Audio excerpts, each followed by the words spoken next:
मित्रांनो नमस्कार. आपल्या गावामध्ये खेडगाव गावामध्ये भव्य राम मंदिर उभं राहत आहे आणि ज्या ज्या लोकांनी या मंदिराला योगदान दिलं किंवा सहकार्य केलं, सगळे कामं सांभाळले आणि ते कामं सांभाळताना आपले व्यवसाय पण व्यवस्थितपणे सांभाळून आणि मगच राम मंदिराची उभारणी जवळजवळ 5 ते 6 वर्ष या मंदिराला लागली.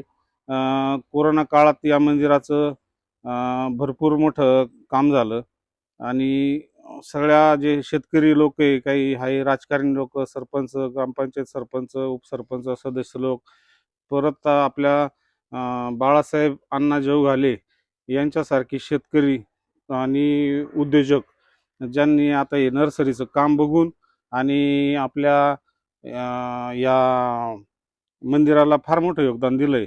तर पहिले आपण अण्णाच्या नर्सरीबद्दल थोडंसं विचारू आणि मग मंदिराबद्दल विचारू. तर अण्णा, ही नर्सरी तुम्ही टाकून किती दिवस झाले साधारणतः 20 वर्ष झाली याला.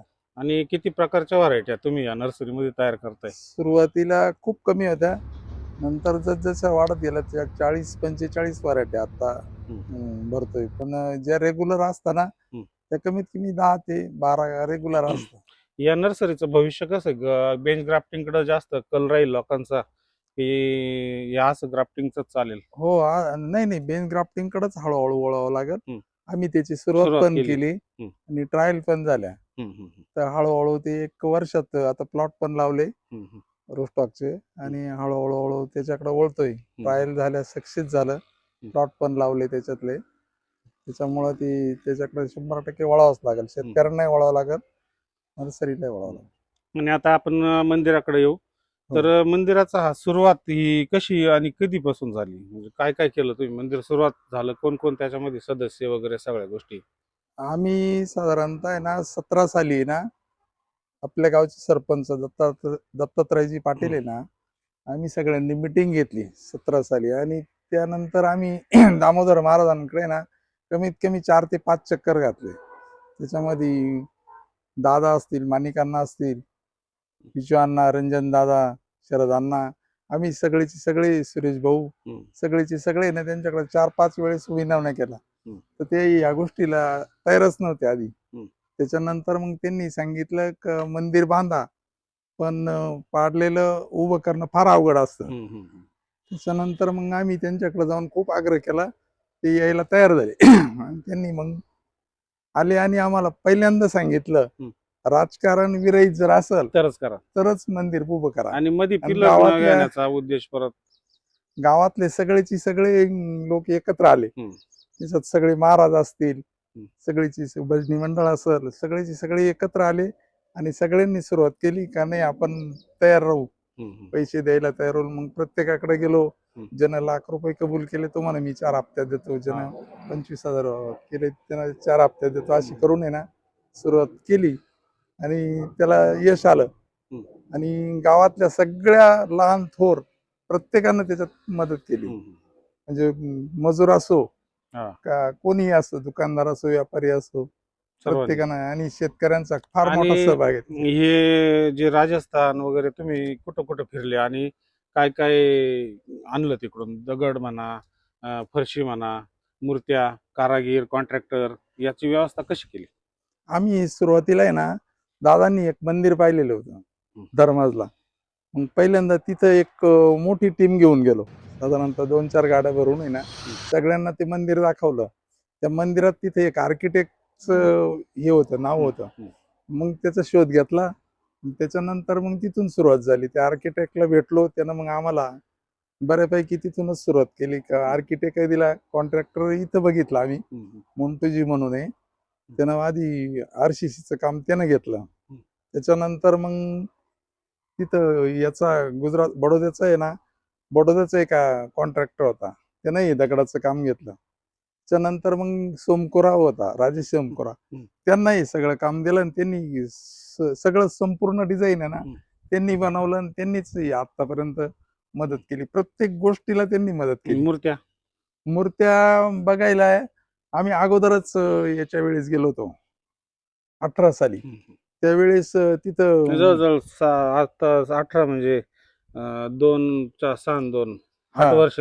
8 वर्ष झाली. आधी ऑर्डर दिली? आधी ऑर्डर दिली तिथं त्याची किंमत ठरवली आणि सगळ्या मूर्त्या त्या ब्रह्मा मूर्ती मूर्ती भांडार आहे ना त्यांच्याकडे ऑर्डर दिली. तर ती जरा साधारणतः त्या 18 लाखाला ठरवल्या आणि आज त्याची घ्यायला गेलो तर आज त्याची किंमत फार मोठी झालेली होती. 40-50 लाखापर्यंत किंमत गेली. हो, पण ते त्यानं हे केलं, आपल्याला पूर्ण मदत केली आणि दिल्या मूर्त्या पूर्ण. कोरोना काळात काय अडचण आली अण्णा या मंदिराला? मंदिराला जसं मंदिर सुरू झालं तेव्हापासून कोरोना चालू झाला, अडचणीतच सुरुवात झाली. 2 वर्ष कोरोना, त्याच्यानंतर सप्ताह सुद्धा बसवता येईना. तर मग 10-20 जणांनी फक्त पारायण केलं आणि 2 वर्ष तो सप्ताह सुद्धा तसंच पूर्ण केला मंदिरात. मंदिराचं बांधकाम झालेलं होतं, पण पुढचं काम राहिलेलं होतं ना. हळूहळू नंतर जसे पैसे येतील तसं करत राहिलो, पण प्रत्येकानं साथ सोडली नाही. गावानं प्रत्येकानं मदतच केली. कोणी असो, किती छोटा असो मोठा असो, प्रत्येकानं मदत केली. अण्णा परत एक शेवटचा प्रश्न विचारतो. तुम्ही दामोदर महाराजांना जेव्हा भेटायला गेले, त्यांनी मंदिर बांधण्याबाबत काही सूचना केल्या का आपल्याला? हो, त्यांनी मंदिर बांधताना ना एक अशी आम्हाला सूचना केली का साधारण हे सगळं 9च्या पटीत आलं पाहिजे. साधारणतः मूर्त्या तर 9 झाल्या होत्या आमच्या. त्याच्यानंतर सगळ्या याच्यात 9-9च आलं पाहिजे, म्हणून मग त्यांनी आम्ही मजल्याची उंची सुद्धा आहे ना पहिल्या 18 फूट घेतली. नंतर 27 कॉलम घेतले, 36 खिडक्या आल्या आणि हनुमंताच्या कळसाची जी उंची आहे ना ती 63 फूट आहे आणि श्रीराम प्रभूच्या कळसाची जी उंची आहे ना ती 81 फूट आहे. म्हणजे 9-9-81 असं. म्हणून 9च्या पटीत त्यांनी सांगितलं, तर तसं त्यांनी केलं, सांगितलं तसं केलंय आम्ही. आणि मधी खांब कुठलाही आला नाही पाहिजे याची पूर्ण काळजी घ्या. मग आम्हाला एक परत गुजरातचाच एक आर्किटेक्ट मिळाला ना, त्यानं त्याच्यात आहे ना असे वायर रोप टाकायला लावले. म्हणजे एक कॉलम मध्ये आम्ही 60-60 वायर रोप टाकले. त्याच्यामुळे ते आर्किटेक्टनं खूप सुंदर डिझाईन बनवून दिलं. आडवी आणि उभी लांबी रुंदी साधारणतः ती 73 फूट बाय 82 फूट संपूर्ण लांबी रुंदी. एकही पिलर नाही मध्ये. तर धन्यवाद मित्रांनो. आज आपण बाळूअण्णा जोगाले यांच्याकडे आलो. सगळी शेती आणि नर्सरीचं काम पण सांभाळून त्यांनी फार मोठं योगदान दिलंय. अजून पण आपण ज्यांनी या मंदिरास योगदान दिलंय त्यांना भेटून आणि त्यांच्या छोटे छोटे असे व्हिडिओ आणि अनुभव शेअर करणार आहे. तर व्हिडिओ नक्की बघा. धन्यवाद.